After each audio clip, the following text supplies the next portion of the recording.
사랑하는 행복한 교회 성도 여러분, 이 영상을 보시는 하나님 나라의 귀한 자녀 여러분, 오늘은 2023년 6월 25일 거룩한 주일입니다. 오늘 매일성경 본문에서는 교회 내적 상황에 대한 바울의 진단과 권면이 이어집니다. 앞부분에 이어 약한 자들이 음식 가리는 것을 비판하지 말라고 강한 자에게 권면합니다. 내용은 둘로 구분할 수 있습니다.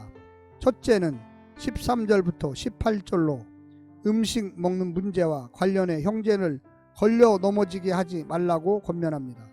둘째는 19절부터 23절로 음식으로 형제를 시험에 들게 하지 말라고 결론적 권면을 하고 있습니다. 오늘 본문을 나누어 보겠습니다.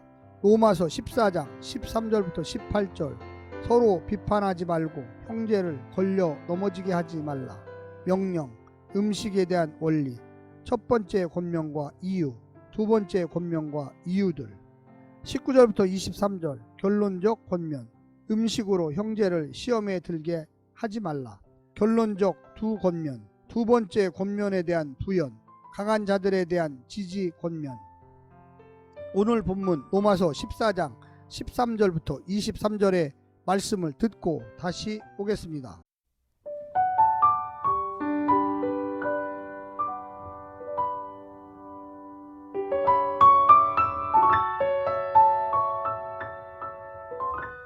그런즉 우리가 다시는 서로 비판하지 말고 도리어 부딪힐 것이나 거칠 것을 형제 앞에 두지 아니하도록 주의하라. 내가 주 예수 안에서 알고 확신하노니 무엇이든지 스스로 속된 것이 없으되 다만 속되게 여기는 그 사람에게는 속되니라. 만일 음식으로 말미암아 내 형제가 근심하게 되면 이는 내가 사랑으로 행하지 아니함이라. 그리스도께서 대신하여 죽으신 형제를 내 음식으로 망하게 하지 말라. 그러므로 너희의 선한 것이 비방을 받지 않게 하라. 하나님의 나라는 먹는 것과 마시는 것이 아니요 오직 성령 안에 있는 의와 평강과 희락이라. 이로써 그리스도를 섬기는 자는 하나님을 기쁘시게 하며 사람에게도 칭찬을 받느니라. 그러므로 우리가 화평의 일과 서로 덕을 세우는 일을 힘쓰나니 음식으로 말미암아 하나님의 사업을 무너지게 하지 말라. 만물이 다 깨끗하되 거리낌으로 먹는 사람에게는 악한 것이라. 고기도 먹지 아니하고 포도주도 마시지 아니하고 무엇이든지 내 형제로 꺼리끼게 하는 일을 아니함이 아름다우니라. 내게 있는 믿음을 하나님 앞에서 스스로 가지고 있으라. 자기가 옳다 하는 바로 자기를 정죄하지 아니하는 자는 복이 있도다. 의심하고 먹는 자는 정죄되었나니 이는 믿음을 따라 하지 아니하였기 때문이라. 믿음을 따라 하지 아니하는 것은 다 죄니라.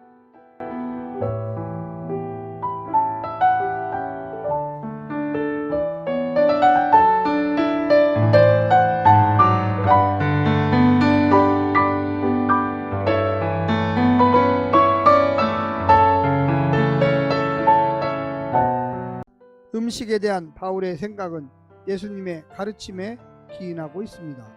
음식에 대한 유대인의 관점은 먹을 수 있는 것과 그렇지 못한 것을 구분한 레위기 11장에 근거합니다. 당시 모든 유대인이 공유하는 원리였고 유대인 바울도 예외가 아니었습니다.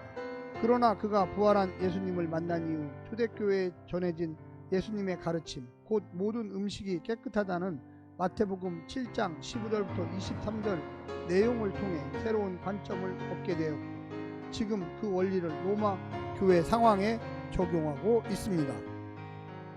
오늘 본문을 네 부분으로 나누어 자세히 설명드리겠습니다. 첫 번째, 사랑 없는 자유는 무익하다.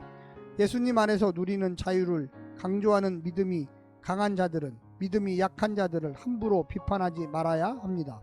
그들 앞에 거칠 것을 두어서 형제가 넘어지게 해서는 안 됩니다. 자기 지식과 확신을 따라 행동하는 것은 좋지만 사랑의 마음이 없으면 예수님께서 목숨값을 지불하고 사신 형제를 실족하게 할 수 있습니다. 형제의 구원을 훼손하면서까지 지켜야 할 교리는 없습니다. 두 번째, 사랑 없는 하나님 나라는 없다. 형제 앞에 거칠 것을 두어 넘어지게 하는 것은 이 교회 안에 하나님 나라가 임하지 못하게 가로막는 일입니다. 하나님 나라는 성령의 나라요 의와 평강과 희락의 나라이기 때문입니다. 먹고 마시는 문제로 싸우면서 그리스도의 통치 아래 있다고 할 수 없습니다. 사랑으로 연약한 성도를 대하는 것이 그리스도를 섬기는 것이요 하나님을 기쁘시게 하는 일입니다. 세 번째는 사랑 없이 화평은 없다. 하나님의 나라가 임하는 공동체가 되기 위해 화평의 일을 도모하고 덕을 세워야만 합니다. 먹고 마시는 일로 형제를 비판하고 실족하게 하기보다는 집을 세우듯 서로 양보하고 경청하여 평화로운 관계를 만들어 가야만 합니다. 고작 음식 먹는 문제로 사단이 하나님의 일을 무너뜨리게 해서는 안 됩니다. 마지막 네 번째는 사랑 없는 확신은 무익하다. 믿음이 연약한 자들이 꺼리낌이 있는데 먹게 만드는 것도 악하고 확신이 없고 꺼리낌이 있는데 먹는 것도 악합니다. 하나님이 허락하셨더라도 꺼리낌이 있다면 자기 확신과 믿음을 따라 음식을 안 먹을 수도 있고 안 마실 수도 있습니다. 하나님의 영광을 위한 결정이 아니면 소용없고 형제를 사랑하는 마음으로 하지 않는 주장도 의미는 없습니다. 사랑하는 성도 여러분, 교회 안에 여러 가지 갈등이 있지만 사소한 것은 서로 양보하십시오. 별거 아닌 것 가지고 서로를 정죄하지 마시기를 간절히 부탁드립니다. 오늘 하루도 승리하십시오. 샬롬.